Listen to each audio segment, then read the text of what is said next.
जितनी भी शिक्षा होती है ना, बौद्धिक की बात करते हैं, वो सब कुछ लेफ्ट ब्रेन की ओर जाता है। राइट। पर जितनी भी भावनाएं हैं और जिसका नियंत्रण का हिस्सा है वो हमारे राइट ब्रेन के पास में है। When your foot is right, there is no need of any medicine.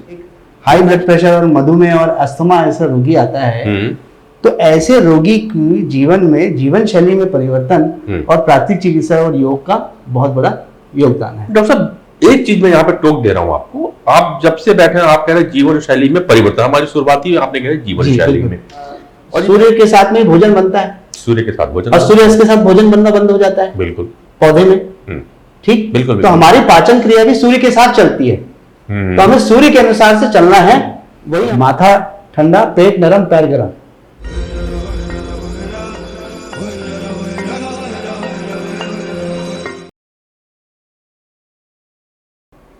नमस्कार, मैं नरेंद्र पांडे लाइव कैंपस के मंच में फिर आपका स्वागत करता हूं और प्रोग्राम लेकर के हाजिर हुआ हूं शब्द से शख्सियत। दोस्तों, हम बात तो करते हैं हमेशा निरोगी रहने की। वर्तमान समय भोग से भरा हुआ है, विलासिता से भरा हुआ है, और जब निरोगी की बात करें तो हमें पंच तत्वों का ज्ञान होना बहुत जरूरी है, क्योंकि निरोगी काया हमारे अंदर से ही आ सकती है।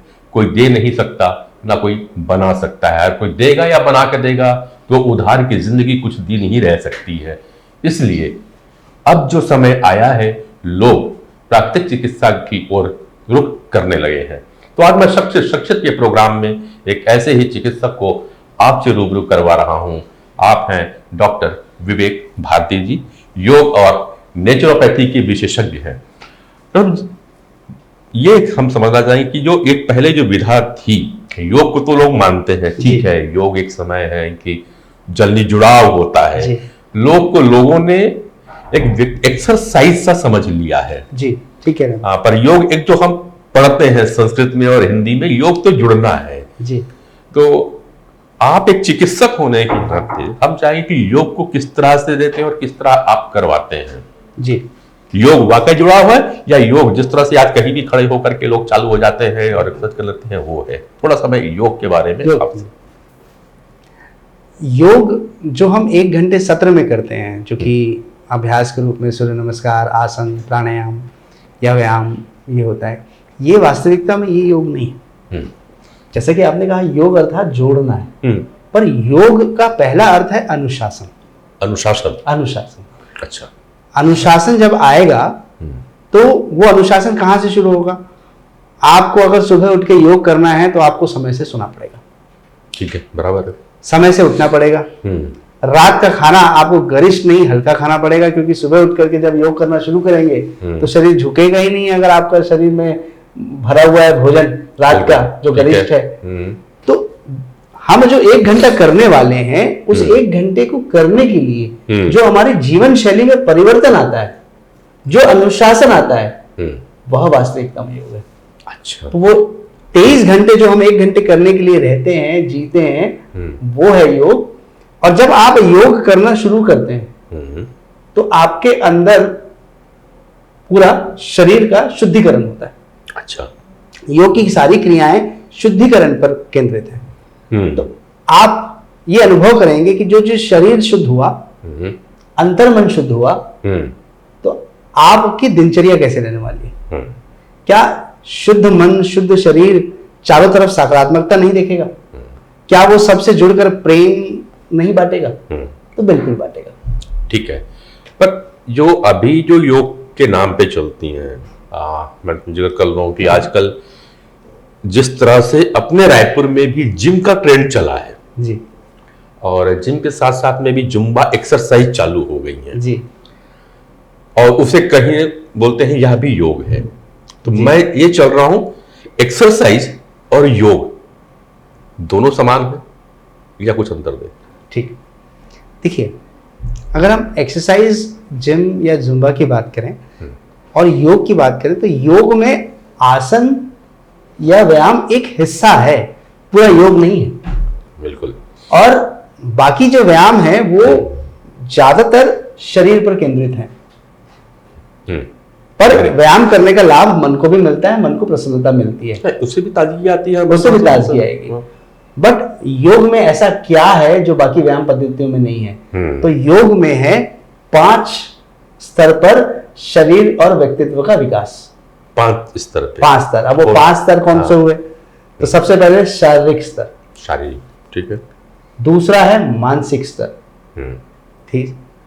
तीसरा भावनात्मक स्तर, चौथा इंटेलेक्चुअल बौद्धिक स्तर, और 5वां आध्यात्मिक स्तर। तो योग वह विधा है ये जो 5 स्तर पर हमें पूर्ण बनाती है, ठीक है।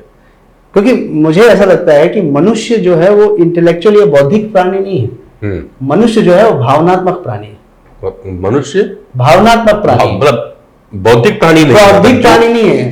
गजब की बात है। पर अभी तक जो हमको पढ़ाया गया है वो पढ़ा है कि मनुष्य एक बौद्धिक, सामाजिक और बौद्धिक प्राणी है। हाँ। अब आज डॉक्टर विवेक कह रहा है, विवेक कह रहा है तो मानना पड़ेगा। विवेक से कह रहे हैं। मैं कारण बताऊंगा। भावनात्मक, मैं इसमें क्लियर करता हूँ डॉक्टर को कि पहली बार एक चीज आ रही है, थोड़ा सा आपको अपने पढ़ाई को समझना पड़ेगा।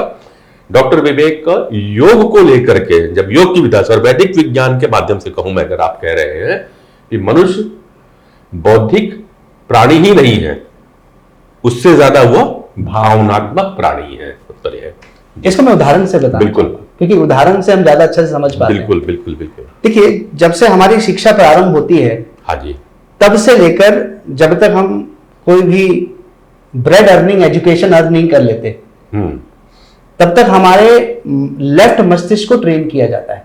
जितनी भी शिक्षा होती है ना, बौद्धिक की बात करते हैं, वो सब कुछ लेफ्ट ब्रेन की ओर जाता है, राइट। पर जितनी भी भावनाएं हैं और जिसका नियंत्रण का हिस्सा है, वो हमारे राइट ब्रेन के पास में है। अब अगर हम इसे एक एक्सपेरिमेंट से जानना चाहें जी, तो मैं आपसे 2 मिनट के लिए आंखें बंद करने का निवेदन करूंगा। बिल्कुल। और आंखें बंद करने के बाद मैं आपको जो शब्द मैं कहूंगा, उस शब्द को सुनने के बाद आपके अंदर क्या प्रक्रियाएं आती हैं, ये आप बाद में शेयर करिएगा जी, ठीक है? तो आप आंखें बंद कर लीजिए। आइए हम इसको देखते हैं। मेरा पहला शब्द है मां। मेरा दूसरा शब्द है घर। अब आप अपनी आंखें खोल लें। अब मैं आपसे ये जानना चाहूंगा कि जब मैंने मां बोला तो आपको क्या दिखा? मुझे माँ का शरीर दिखा। ठीक। और जब मैंने घर बोला तो आपको क्या दिखा? एक मकान, एक घर दिखाई दिया। हाँ, अपना घर दिखाई। तो मैं आपसे पूछ रहा हूं, आपने तो बचपन से पढ़ा है कि मां को ऐसा लिखा जाता है, मां, आ की मात्रा, ऊपर अनुस्वार, बिंदु। घर को ऐसा लिखा जाता है घ और र। वो क्यों नहीं दिखा? क्या बात, ये हुआ अपेक्षा। बिल्कुल सही। कुल ठीक है, जो भी हम मतलब पढ़ते हैं वो शाब्दिक है, हाँ, वो बौद्धिक है, बौद्धिक है वो। पर हमारा जैसे ही शब्द बोला, भावनाएं जुड़ गई। भावनाओं का महत्व ये समझ सकते हैं आप कि जब आप किसी चलचित्र को, मूवी को देखते हैं, तो वो वर्चुअल में जो उससे आपको कोई संबंध नहीं है, वहां पर अगर विलेन और हीरो के बीच फाइट हो रहा है जी, तो आपको भी क्रोध आ रहा है। बिल्कुल बिल्कुल बिल्कुल आता है। सही बात है। तो ये क्या है? बुद्धिक रूप से देखें तो गलत है। बिल्कुल। आपको क्यों क्रोध आना चाहिए जिस व्यक्ति को ना आप जानते और जो सच्चाई में, वास्तविकता में है ही नहीं, पर आपको क्रोध आ रहा है? बिल्कुल सही कह रहे हैं, क्योंकि इसमें एक बार आ जाता है कि मशहूर चरित्र और खलनायक जो हमारे अभिनेता रहे हैं, प्राण जी, उन्होंने एक जगह कहा कि मेरे कैरेक्टर में इतना घूम जाता था कि आज तक किसी पब्लिक ने फिर अपने बच्चे का नाम प्राण नहीं रखा। कैसे गए, तो वाकई किसी ने नहीं रखा। ये चीजें हुई कि केवल इतना कि भावनाएं हैं उनके साथ। देखिए, व्यक्तित्व तो बहुत अच्छा था, किसी ने गब्बर कहलाना पसंद नहीं किया, ठीक है। देखिए, अगर व्यक्ति विशिष्ट में देखें तो अमजद खान बहुत अच्छे व्यक्तित्व के व्यक्ति थे। तो बौद्धिक, वाकई आपकी इस बात से हम सहमत हुए कि बौद्धिक रूप से आदमी लेता है तो ज्ञान तो लेता है, लेकिन उसका चित्रण नहीं करता, सोचता नहीं है। जहां भी आती हैं बातें वहीं आती हैं, जो बातें आप कह रहे थे। क्योंकि वाकई हमने भी कभी ध्यान नहीं दिया कि जब आपने बोला घर, तो मैंने घ और रा तो देखा ही नहीं। मैं तो एक अपना मकान जो मैंने बनाया है वो, और दूसरी प्रतिबिंब याद थी और सुंदर कैसे बनेगा माँ के साथ की वो भावना, मतलब भावनाएं की बात आप कर रहे हो। जब मैंने माँ को देखा तो माँ के साथ मेरी भावनाएं दिख रही थी कि जो मैं माँ से अभी एक्सपेक्ट कर रहा हूँ कि अगर माँ मिलेगी तो हम उनके साथ कैसे मिलेंगे और मेरी माँ मुझे कैसे मिलेगी। तो वो ये बात तो आपसे सुनिए, भावनाएं हैं। तो डॉक्टर विवेक, जब भावनाओं की बात आती है तो अब शायद ये साइंस भी मानने लगा कि जितनी भी बीमारियां हैं वो हमारे भावनाओं के थ्रू आ रही हैं। जी बिल्कुल। क्योंकि जो समय चल रही है, वो आप लोग भी हैं, आज पूरा विश्व मान रहा है कि हमारे पास जितनी भी डिसीजेस आ रही हैं जो करंट में है, चाहे हम हाइपरटेंशन की बात करें, चाहे डायबिटीज की बात कर लें, इवन कैंसर की बात कर लें, ये सब साइकोसोमेटिक डिसऑर्डर की वजह से हो रही है, और कहीं ना कहीं इनका भावनाओं का रोल है। मगर एलोपैथ की जब हम भावनाओं की बात कर रहे हैं, डायग्नोसिस पार्ट बहुत अच्छा है, ट्रीटमेंट अच्छा है, लेकिन बचाव नहीं हो पा रही है। और बहुत से लोग दावा करते हैं कि हमारे पास आ जाइए, आयुर्वेद वाले होते हैं, नेचुरोपैथ होते हैं, योगाचार्य बैठे हैं, बोलते हैं हम ठीक कर देंगे, जड़ से नष्ट कर देते हैं। कहां तक सही है ये? सर मुझे ऐसा लगता है कि जितनी भी पद्धतियां बनी हुई हैं, एलोपैथी, आयुर्वेद, होम्योपैथी, प्राकृतिक चिकित्सा, नेचुरोपैथी, इन सबसे ऊपर एक और पैथी है सर जी, और वह पैथी है सिंपैथी। Sympathy, right. तो हर चिकित्सक को अपने गुण और अवदोष दोनों पता है। बराबर है, बिल्कुल सही है। अपने गुण और अवदोष, तो मुझे ऐसा लगता है कि जब हमारे पास कोई रोगी आता है तो हम अपने गुण अनुसार और उस रोगी के रोग के अनुसार जो वास्तविकता में उसके लिए जरूरी है वो होना चाहिए।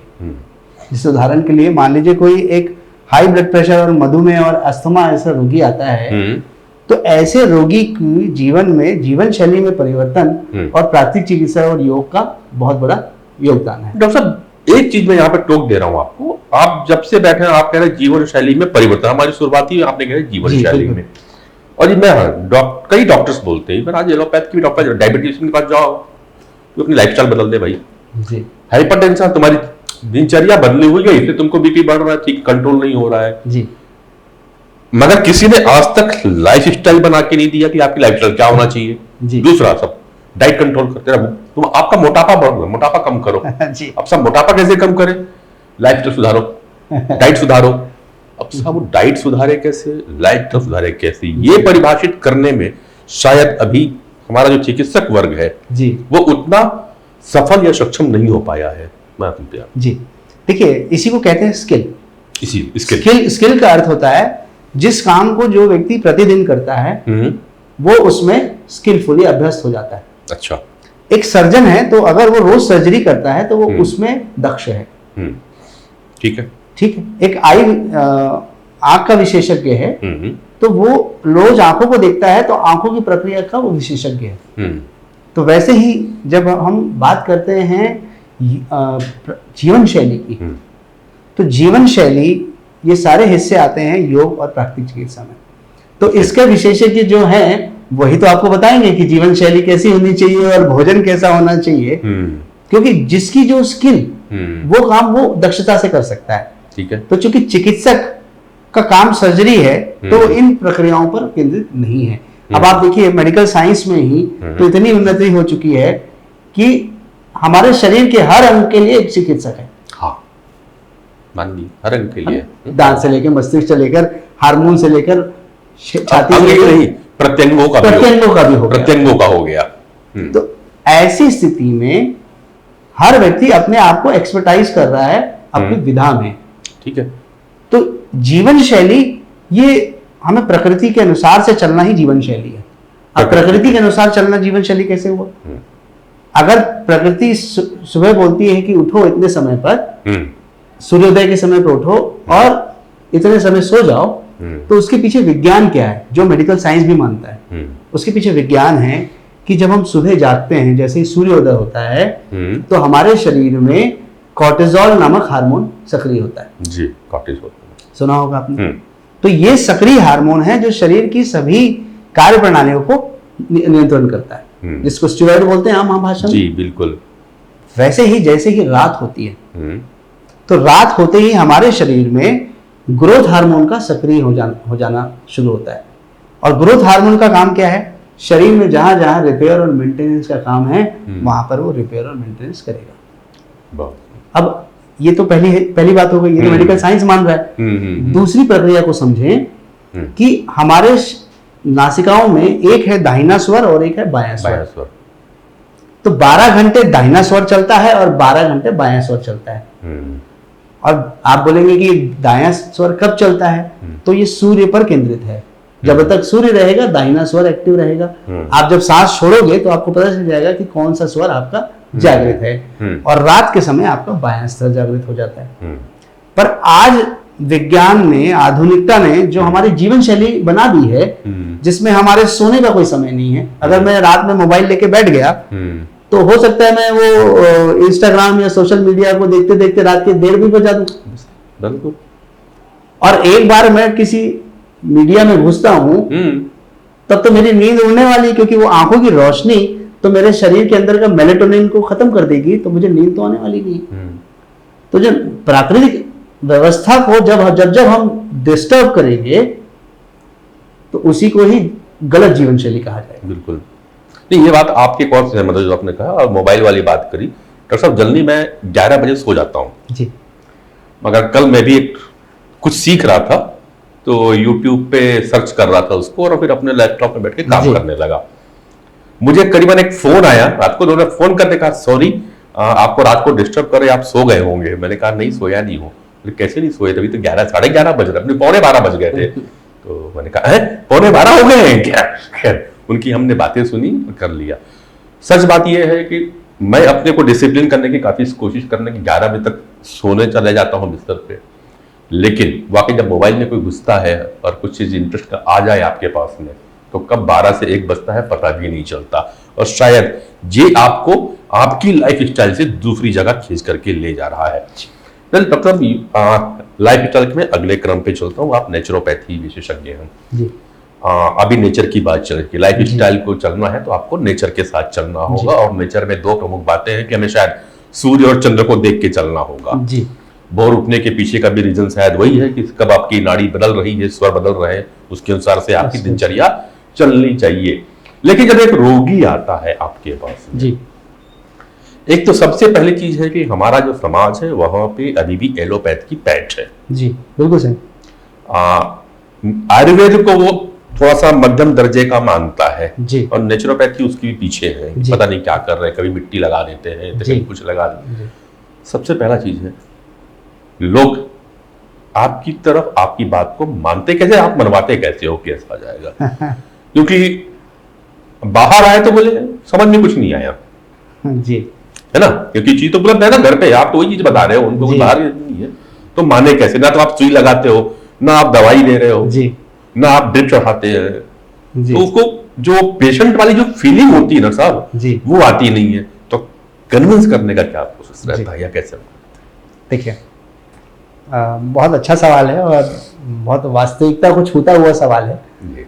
आप देखें कि अगर हमें समझना है कि प्राकृतिक चिकित्सा है क्या और कैसे कार्य करती है, उसका असर कैसे है, तो मैं बता दूं आपको कि बीमारी का मूल कारण क्या है जी। बीमारी का मूल कारण है शरीर में गंदगी का इकट्ठा हो जाना, शरीर में गंदगी के इकट्ठा हो जाना, और उस गंदगी को शरीर से बाहर निकालने की प्रक्रिया शरीर रोज करती है, पर हमारा खान पान, हमारा उठना बैठना उस प्रक्रिया में कई बार बाधक बनता है। मान लीजिए किसी व्यक्ति को सुबह निश्चित समय पे 5 बजे उसको मोशन आता है, उदाहरण के लिए, अब वो उठता है 10 बजे, तो उसका मोशन बाधित हो गया, बराबर है, तो ठीक से पेट साफ नहीं होगा, बराबर। अगर आप ये बताइए जिस जगह से ठीक से गंदगी नहीं निकली है उस जगह पे काम कैसे ठीक से होगा? सही है, सही है। तो पहली चीज तो हम ये समझाते हैं लोगों को कि शरीर को शुद्ध करना ही प्राकृतिक चिकित्सा है। शरीर की शुद्धिकरण है, शरीर का शुद्धिकरण ही प्राकृतिक चिकित्सा है। शरीर में जहां से गंदगी निकलने के 4 रास्ते हैं, नासिकाएं, त्वचा, आंतें और किडनी। इनके माध्यम से शरीर की गंदगी को निकालने में सहायता करिए, यही प्राकृतिक चिकित्सा कर रहा है, कुछ विशेष नहीं कर रहा है। वैसे चिकित्सा मत इसे जीवन शैली समझिए, शरीर का शुद्धिकरण करने की प्रक्रिया है। तो जैसे ही शरीर शुद्ध होता है वहीं से आपको स्वस्थ लगना शुरू हो जाता है। दूसरी बात, अब आपने कहा कि बोलबाला तो एलोपैथी चिकित्सा का है, जिसको मैं स्वीकार करता हूं। उसके पीछे कारण है कि जैसे ही शरीर में गंदगी इकट्ठा होती है, गंदगी इकट्ठा होने के साथ ही वहां पर कीटाणु जन्म आएंगे, बराबर। जहाँ गंदगी होगी वहाँ कीटाणु आएंगे। स्वीकार करते हैं इस बात को? बिल्कुल। या पहले कीटाणु आएंगे फिर गंदगी आएगी? नहीं साहब, इस बात तो है, पहले गंदगी आएगी तभी फिर कीटाणु। हाँ, निषिद्ध है। तो फिर आप उन कीटाणुओं को मारने के लिए अगर एंटीबायोटिक का उपयोग कर रहे हैं उस गंदगी को निकालने की बजाय, तो क्या आपका उपचार सही दिशा में जा रहा है? बिल्कुल सही। मतलब कुल मिला के ये हो गई है कि साहब घर के अंदर में कचरा आपने इकट्ठा कर रखा है और उसके ऊपर से हीट डाल रहे हो मच्छर मारने के लिए। कचरा नहीं हटा रहे हो आप, कचरा छाप अगरबत्ती और न जाने कितनी चीजें छिड़काव कर रहे हो और फिर भी बोलते हो यार मच्छर तो काटे जा रहे हैं, हमको परेशानी हो रही है। तो अब आप इस मूल को समझ लिए तो मेरे सवाल का जवाब आपको मिल गया है। मतलब कुल मिला के ये कहा जाए कि अगर नेचुरोपैथी को, जो मैं अब समझ पा रहा, जो बार बार आप कह रहे हैं शुद्धिकरण है, डिटॉक्सिफिकेशन का रोल होता है, तो ये रोग को ठीक करना छोड़ के जीवन शैली का ठीक उस प्रकार की हो गई कि आप एक प्रकार से सर्विस सेंटर बन जाता है बॉडी का। एग्जैक्टली। मैं सही हूं अगर अपने शरीर को, कहा जाता है कि ये जो ह्यूमन बॉडी है ये मशीन है। एग्जैक्टली। तो ठीक मेरी कार की तरह मेरी बॉडी भी है। बिल्कुल। तो अगर कार को सर्विस सेंटर भेजना है तो शरीर को भी सर्विस सेंटर। तो नेचुरोपैथी जो है वो शरीर की सर्विसिंग और क्लीनिंग एंड सर्विस सेंटर है। और मैं आपको बता दूं कि जो एलोपैथिक चिकित्सा के जनक हैं हिप्पोक्रेट्स, वो एक बहुत सुंदर सी बात कही उन्होंने, जो हर देखने वाले को पता चलनी चाहिए कि जितनी बीमारियां जो हो रही है ना जी, उसमें 70% रोल भोजन का है। हाँ, 30% बाकी चीजों का है। बिल्कुल।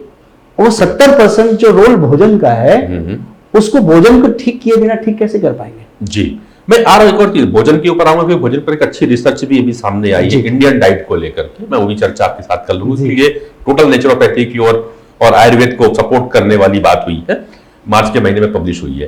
पर एक चीज होती है कि अभी जो समय जो चल रहा है जी, सबसे ज्यादा जो बीमारियां आ रही है सब वो पेट संबंधी आ रही है। जी बिल्कुल सही कह रहे हैं आप।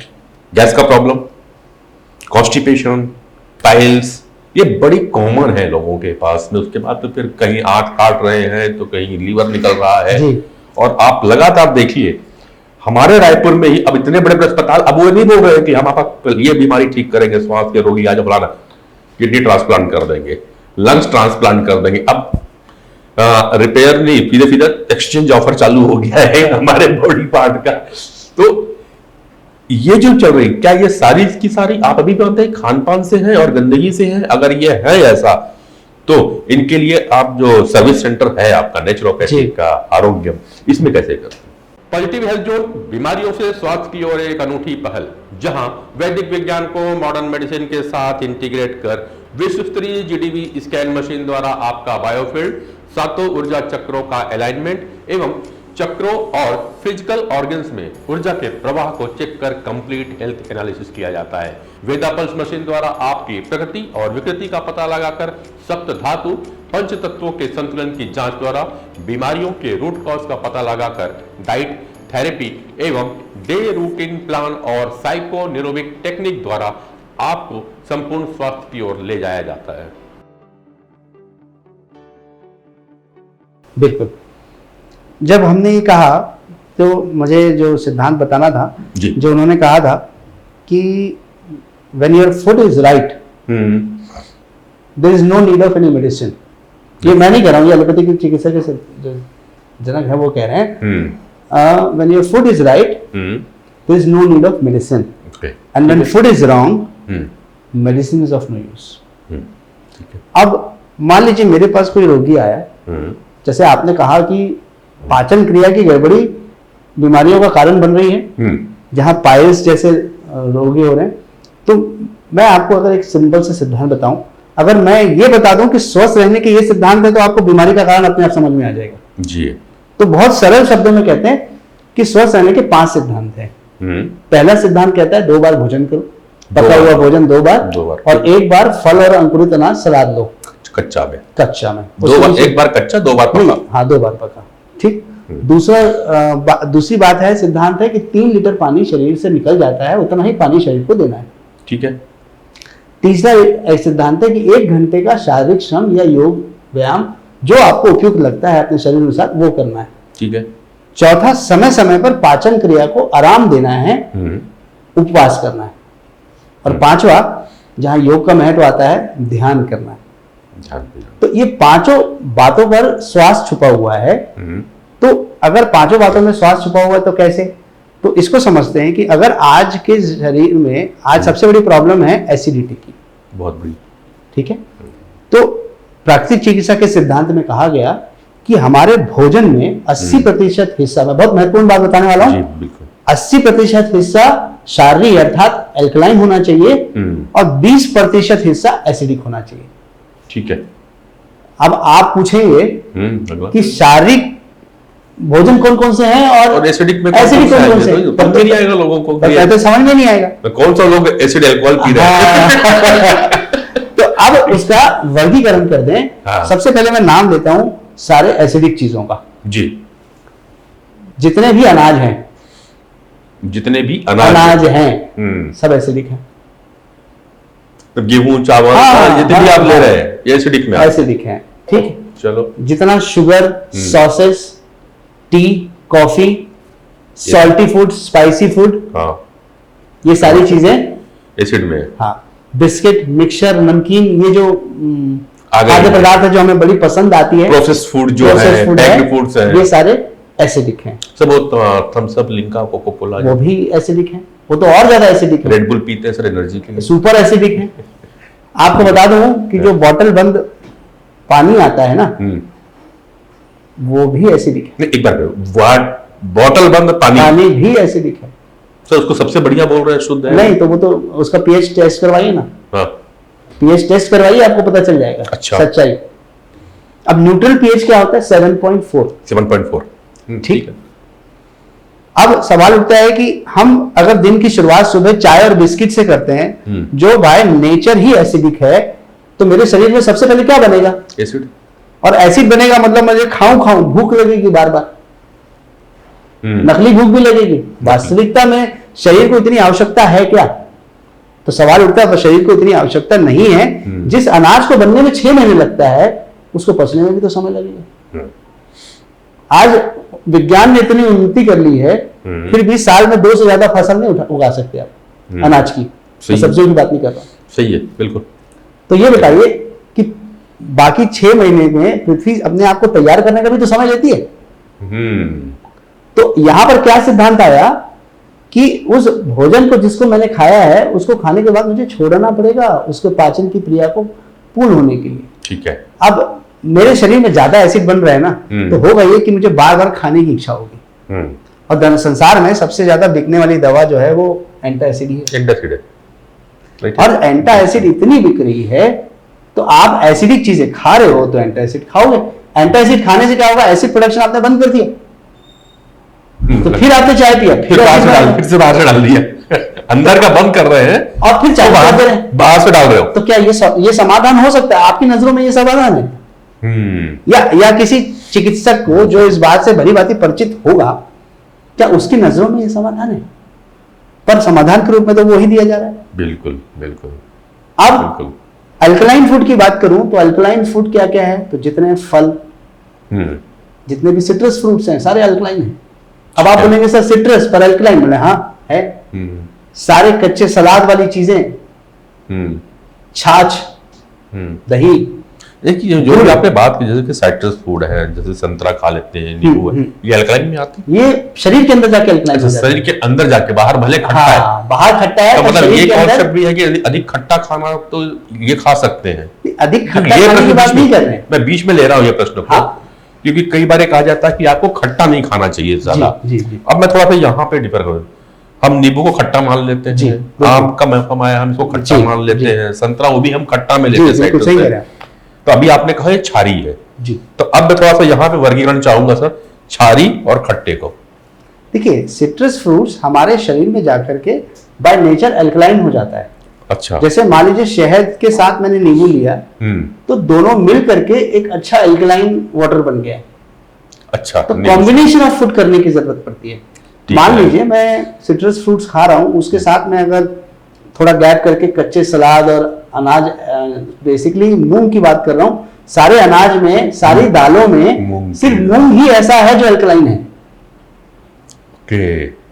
इसलिए आप देखिए कभी भारतीय चिकित्सक पास जाएंगे, बोलेंगे मूंग दाल खाओ, हाँ, बिल्कुल। चिकित्सक बोलेगा मूंग दाल खाओ। मूंग अच्छा दाल। ये बताइए, आप छोटी सी बात पूछ रहा हूँ, हॉस्पिटल आप जाते हो हाँ। किसी व्यक्ति को देखने के लिए, जी। तो आप समोसा लेके क्यों नहीं जाते, फल लेके क्यों जाते हो? सही बात है। ये बात बिल्कुल सही है। जितनी तली हुई चीजें हैं, हाँ, तो वो क्यों नहीं ले जा रहे हो आप मुर्गी के लिए? हाँ, ले जाओ ना, क्या दिक्कत है? वही खा के तो अस्पताल गया था। चले, ये हुई छारी और अमल की हाँ। बात में, तो हमें अधिक से मात्रा छारी लेना चाहिए। इसलिए 2 बार पका हुआ भोजन करिए और 1 बार ऐसी चीजें ले लीजिए। तो ये पहला भोजन का सिद्धांत हो गया। इससे ना आपको कॉन्स्टिपेशन होगा, इससे कॉन्स्टिपेशन नहीं होगा तो पाइल्स नहीं होगा। अच्छा, जो ये बातें कही आपने, तो कहीं कहीं पे जब हम सर्च करते हैं, खास करके यूट्यूब वगैरह में बहुत सारे वीडियो, सर कोई बोलता है कि एकदम सवेरे सवेरे उठो तो आप फल ही फल खा के रह जाओ जी। खाना है तो खाने का गैप 12 घंटे का होना चाहिए जी। ये भी कहा, तो लोग खाने को अपने हिसाब सर्च करते हैं, 12 बजे खाए तो रात को 12 बजे खाना खा लूंगा, 12 घंटे तो गैप हो गए ना हमारे। कोई बोलता नहीं शाम को फल, कोई बोलता शाम को फल नहीं खाना, रात को फल नहीं खाना चाहिए। तो कुछ नेचुरोपैथी के हिसाब से सर हमें ना किसी सिद्धांत को समझने के लिए सिर्फ हमें प्रकृति के सिद्धांत को समझना है। ठीक है, प्रकृति चलती है सर, धूप में सूर्य के साथ में भोजन बनता है, सूर्य के साथ भोजन, और सूर्य के साथ भोजन बनना बंद हो जाता है बिल्कुल पौधे में। ठीक, बिल्कुल। तो हमारी पाचन क्रिया भी सूर्य के साथ चलती है, तो हमें सूर्य के अनुसार से चलना है, वही हमारी पाचन क्रिया होगी। तो अगर आप बात कर रहे हैं पहले के जमाने की बात, तो वो सुबह 10-11 बजे खाना खाते थे और शाम को 5-6 बजे खाते थे। सही है। और रात में क्यों नहीं खाते थे? क्योंकि रात में लाइट नहीं होती तो खाना बनाने की व्यवस्था नहीं थी।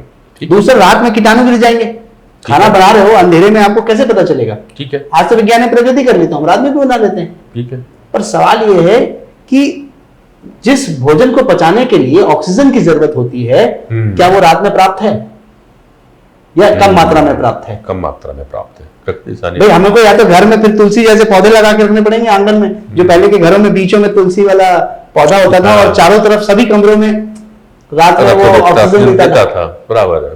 तो आज तो वैसी परिस्थिति नहीं है। आज तो कंक्रीट बिल्डिंग्स में रहने वाले लोग हैं हम लोग। मनी प्लांट लगा लेते हैं घर के। हाँ, मनी प्लांट तो लगा ही रहे। तो ऐसी स्थिति में आप जब रात में शरीर में ऑक्सीजन नहीं है, तो ये जो खाया हुआ भोजन है इसका पाचन कैसे होगा? ठीक है। तो हमें चलना है सूर्य के सिद्धांत से। 12 बजे अगर आपने दिन में खाना खाया, शाम को 6-7 बजे खाया, इससे ऊपर आपने खाना खाया, तो आप खा रहे हो, उसका क्या लाभ मिलेगा, ये प्रश्न चिन्ह रहेगा मेरी ओर से। अगर मैं शाम को 6 बजे खाना या 5 बजे खा लेता हूँ, नहीं खाता चलो उसके बाद में जी, लेकिन उनका काम का नेचर सर ऐसा है कि उनको 11-11:30 तक जगना है, 12 तक जगना है। यंग बच्चे भी हमारे साथ में कई काम करते हैं, तो उस दौरान पे उनको मजबूरी है कि वो नहीं खाएंगे खाना। ये मैंने एक ऑब्जर्व बता रहा हूँ आपको कि ठीक है, वो खाना खा लेते हैं 6-7 बजे, घर में मम्मी पापा ने तैयार बोल दी इतने बजे खाना है जी। तो उसके बाद वो क्या करते हैं, अपना जो पैक्ड फूड है, क्योंकि वो काम कर रहे हैं रात को 3 बजे 2 बजे तक उनको काम करना, उनका जॉब ऑफ नेचर है। जी बिल्कुल सही। तो उस दौरान फिर वो चिप्स कुरकुरे और इसलिए खाना करते हैं। उनके लिए क्या बोलेंगे एज ए नेचुरोपैथ? सर जब हमारे सामने 2 विकल्प रखे हों, एक अच्छा और एक बुरा जी, तो हम बुरे विकल्प को चुनेंगे कि अच्छा विकल्प को चुनेंगे? चुनना सर अच्छा ये तो मेरे हाथ में है ना। बिल्कुल।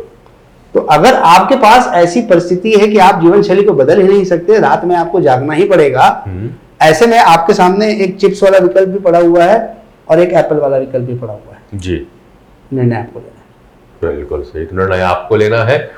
तो हमारा यह कार्यक्रम रहता है life long learning for life. आप जुड़े हैं लाइफ कैंपस के साथ में, बातें जारी रहेंगी प्रकृति के साथ में। डॉक्टर साहब, बीमार हो गया, पर आपकी जो शैली है वो थोड़ा सा देख करके लोगों को थोड़ा सा एक प्रकार से संकोच भी लगता है और भय भी लगता है कि नहीं कर पाऊंगा, क्योंकि मुझे भी आदत है काफी समय पहले मैं साइनस को लेकर परेशान, तो मैं भी नेचुरोपैथी के लिए करना गया था साहब। वो नाक से पानी डालना, इधर से निकालना, इधर डालना, इधर, वो तो चलो एक बार चल भी गया, पर सर एक जो तार ला के दिए, बोले यहाँ से डालो साहब, यहाँ से निकालो साहब। तो सर ये भय उत्पन्न है। अब मैं इसको आपसे इसको भी समझूंगा नेचुरोपैथी का, विभाग नेचुरोपैथी का है। देखिए नेचुरोपैथी में क्या कर रहे हैं वो, आपको अगर बार बार साइनस की प्रॉब्लम हो रही है, सर्दी हो रही है, खांसी हो रही है, वो इस बात का प्रमाण है कि या तो आपको किसी चीज से एलर्जी है, या आपके शरीर में जरूरत से ज्यादा डस्ट इकट्ठा हो रहा है, खासकर लंग्स में। अब लंग्स सर कॉटन का गद्दा तो है नहीं कि ऐसा ऐसा ठोके और डस्ट बाहर निकल गया। ऐसी स्थिति में हमारे पास दो रास्ते हैं। एक तो शरीर उस डस्ट को निकालने के लिए कफ बनाएगा, क्योंकि ऐसे तो निकल नहीं सकता जी। तो जैसे ही कफ बनाएगा तो वो डस्ट उस कफ में चिपक करके उसके माध्यम से बाहर निकल पाएगा। ठीक है। तो शरीर गंदगी निकालने का पहले अपना रास्ता बनाता है।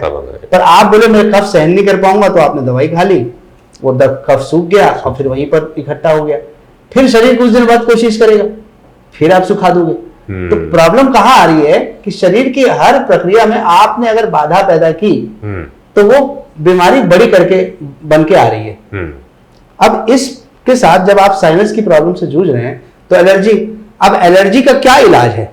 अगर आपको प्रकृति के मौजूद वस्तुओं से एलर्जी हो रही है, या डस्ट से एलर्जी हो रही है, या पॉलन ग्रेन से हो रही है, या किसी पर्टिकुलर भोजन से हो रही है, तो जैसे ही आपने उस चीज के संपर्क में आप आए, आपके शरीर में एक एलर्जी से लड़ने के लिए एक पर्टिकुलर केमिकल रिलीज होगा जिसको हिस्टामिन बोलते हैं जी।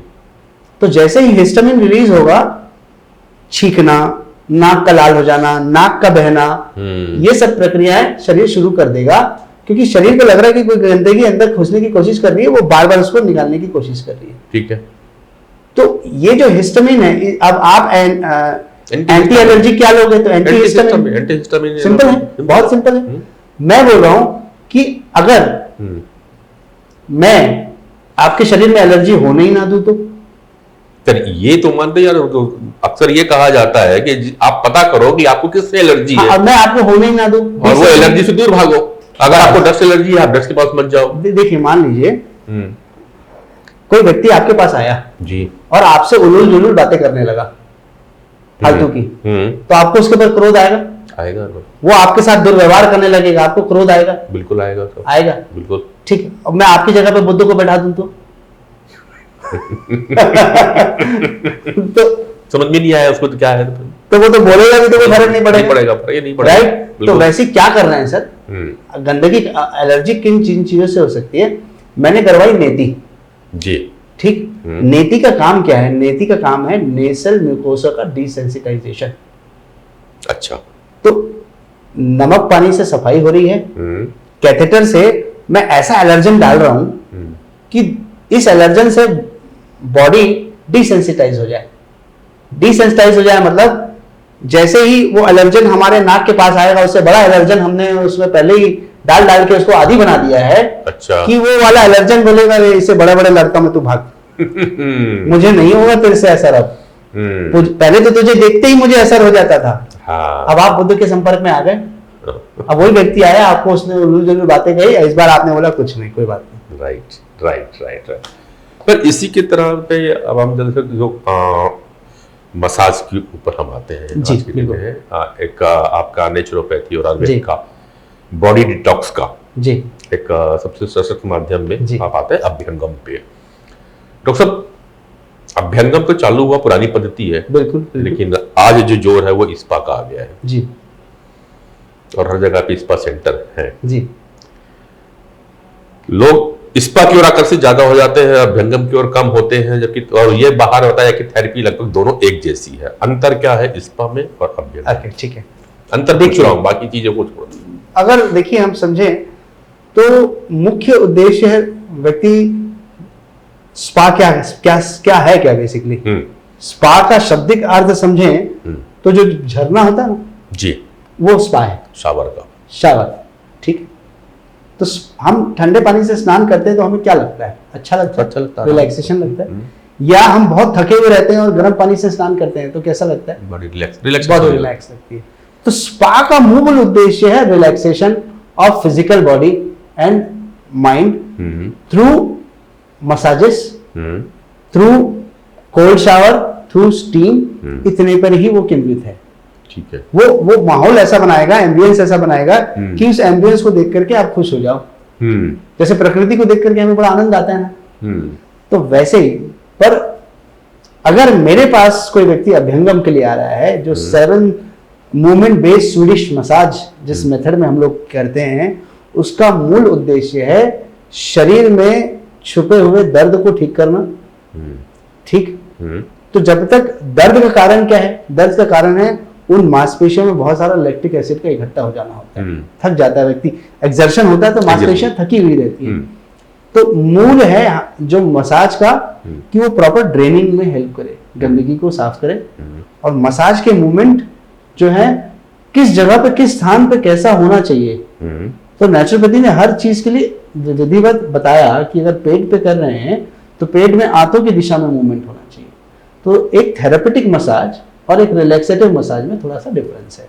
अच्छा, तो उस दृष्टिकोण से देखेंगे तो स्पा अपना काम कर रहा है और प्राकृतिक चिकित्सा अपना काम कर रही है, क्योंकि उसके पास आने वाले लोग दर्द से ग्रसित हैं और इन मांसपेशियों को ठीक करने के लिए जो मर्दन चिकित्सा है ये आई कहाँ से है?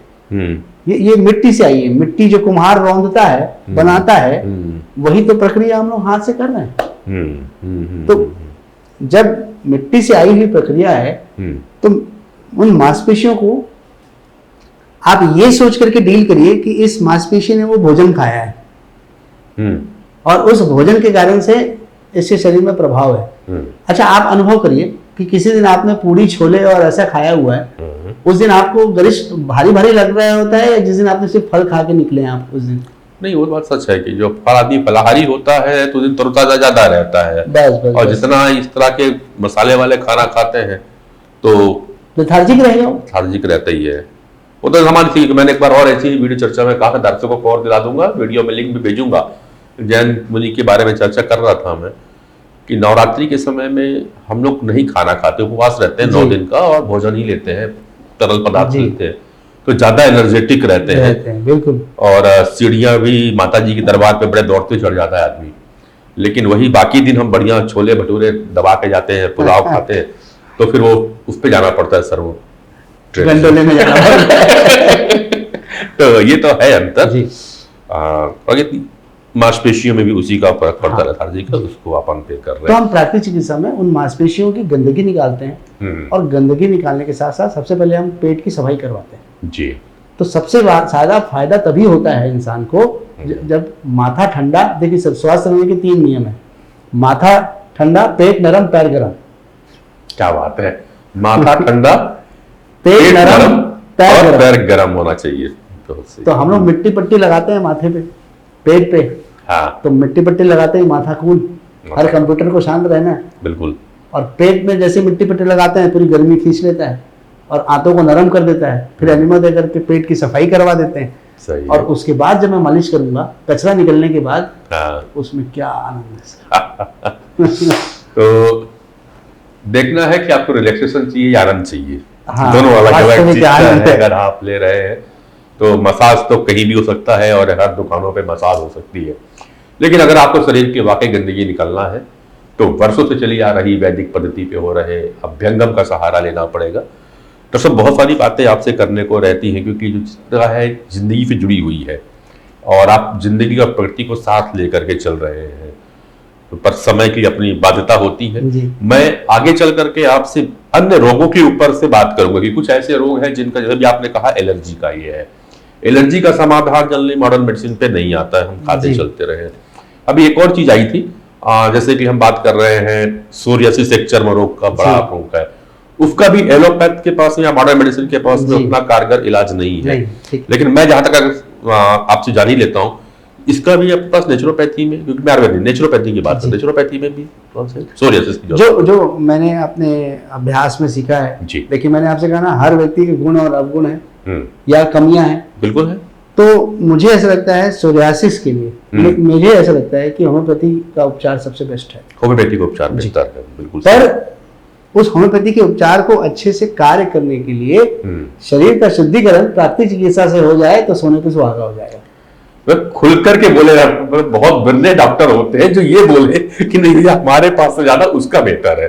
तो मैं साधुवाद करूंगा आपको इसके लिए कि आपने बड़े खुले दिल से इस बात को कहा कि सोरियासिस का जो इलाज अगर आपको लेना है, दूसरी पद्धति है होम्योपैथी चिकित्सा, वहां पे करें, लेकिन उसके साथ साथ में शरीर की जो अंदर की शुद्धिकरण है, क्योंकि रोग तो अंदर से ही आ रहा है, उसके लिए आप नेचुरोपैथ का सहारा जरूर लें। प्रकृति के साथ में बने रहें लाइफ कैंपस के साथ में।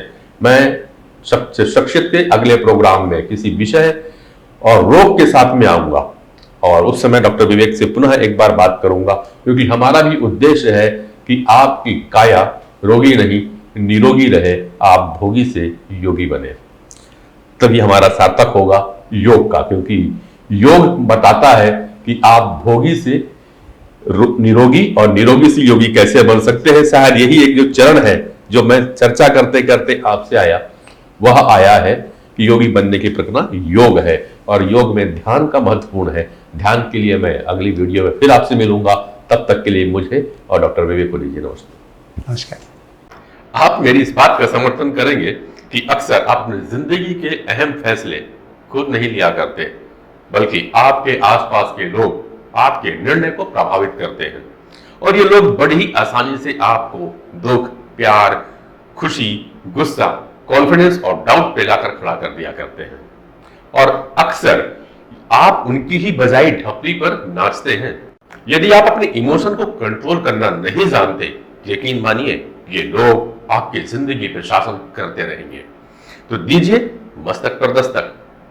नमस्कार, लाइफ कैंपस से मैं नरेंद्र पांडे आपका स्वागत करता हूं डॉक्टर अनिल गुप्ता की revolutionary course rewrite your life story में, जहां एनएलपी द्वारा माइंड की प्रोग्रामिंग, पीएनपी द्वारा चक्रों और लाइफ फोर्स एनर्जी में संतुलन, हीलिंग एवं स्वॉट एनालिसिस द्वारा आपका पर्सनल ऑडिट और सेल्फ डिस्कवरी करना सिखाया जाता है।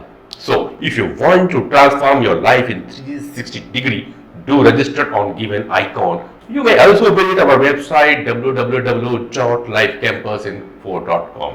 You can also follow us in our Instagram, Facebook and YouTube channel of Life Campus.